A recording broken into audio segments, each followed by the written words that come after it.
Welcome to a deep dive into the physics and chemistry of egg cooking, where we explore phase transitions in proteins and fats.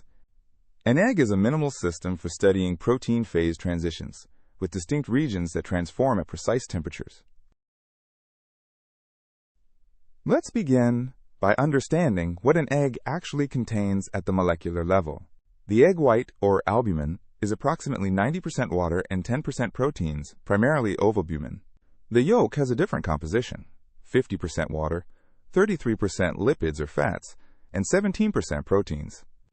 Here we see the compositional breakdown of egg white versus yolk, showing dramatically different ratios of water, protein, and fat. Now let's explore the physics of protein denaturation, the key transformation in cooking. Native proteins exist as tightly folded chains held together by hydrogen bonds, ionic interactions, and hydrophobic effects. A native protein is compact and highly organized, like a tightly wound ball of string.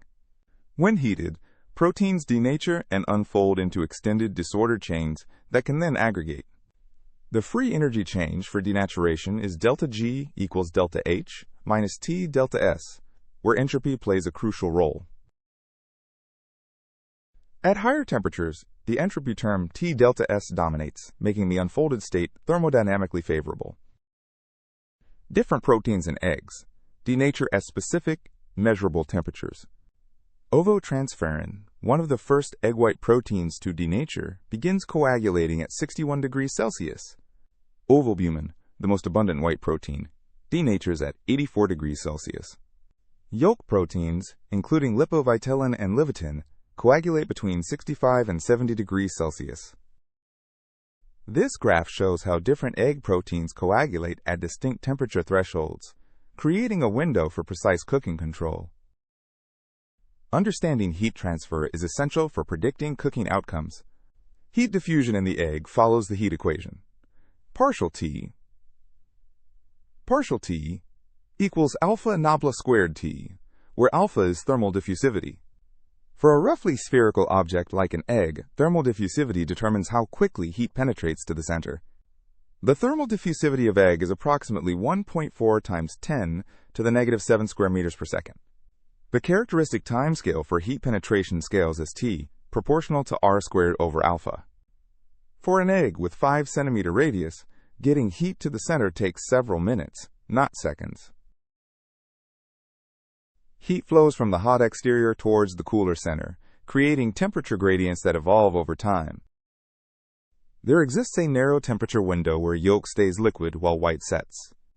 The egg white begins setting at 61 degrees Celsius, while the yolk doesn't fully coagulate until 65 degrees.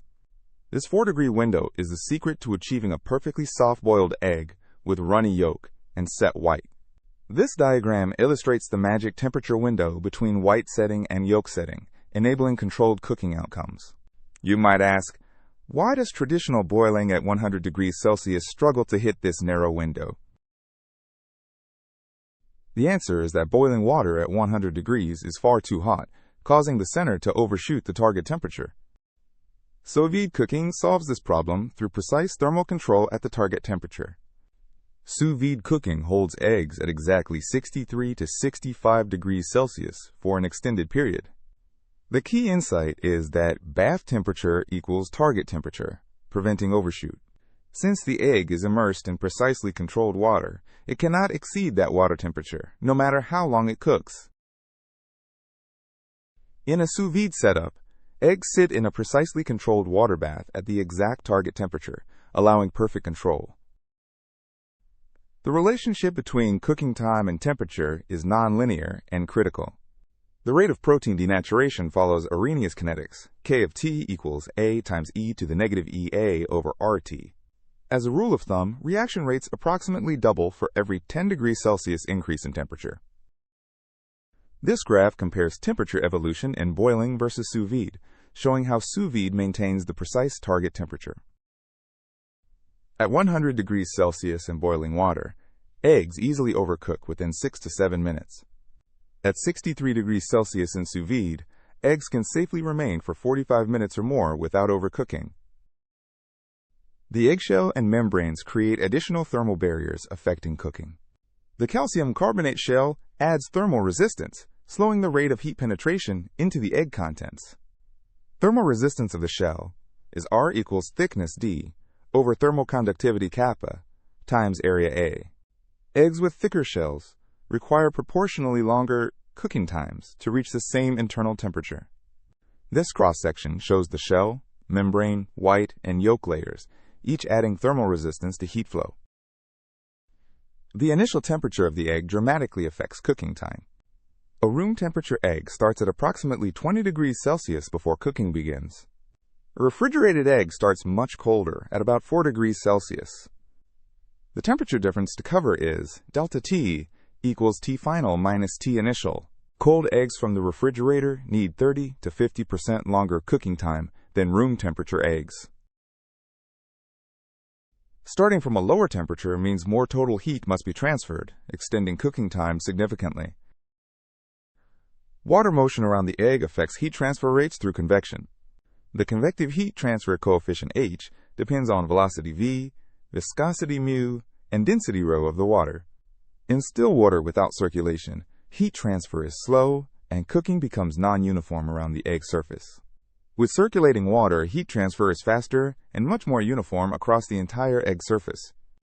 This comparison shows how water circulation creates uniform heat transfer, while still water produces uneven heating patterns. Let's work through a quantitative example for soft-boiled egg cooking. Our target is 63 degrees Celsius at the center, using 100-degree boiling water. The approximate formula is T equals R squared over alpha times the natural log of T0 minus TW over TF minus TW. With radius 2.5 centimeters, initial 20 degrees, final 63 degrees, and water at 100 degrees. We calculate T approximately equals 0.025 squared over 1.4 times 10 to the negative 7 times natural log of 80 over 37. This gives approximately 360 seconds or 6 minutes cooking time. This theoretical prediction matches empirical soft boil times remarkably well, validating our heat transfer model. Now let's analyze the sous-vide approach with precise temperature control. We set the water bath to 63 degrees Celsius and use an egg straight from the fridge at 4 degrees. The full solution involves an infinite series, but the key point is exponential approach to bath temperature. After 45 minutes, the entire egg, including the center, reaches 63 degrees Celsius uniformly. The yolk remains perfectly liquid while the white is set, creating an impossible-to-achieve texture with traditional methods. Both center and surface temperatures asymptotically approach the 63-degree bath temperature, ensuring uniform cooking. Precise temperature control creates distinct protein states and textures. At 60 to 62 degrees, proteins form a custard-like gel with very soft white texture. At 63 to 65 degrees, we get soft but set white with liquid yolk, the ideal range for most applications. At 66 to 68 degrees, the white becomes firm and the yolk takes on a jammy, partially set texture. Above 70 degrees, both white and yolk become fully hard-boiled. Each temperature range produces distinct textures, from custard-like to hard-boiled, allowing precise control over egg doneness.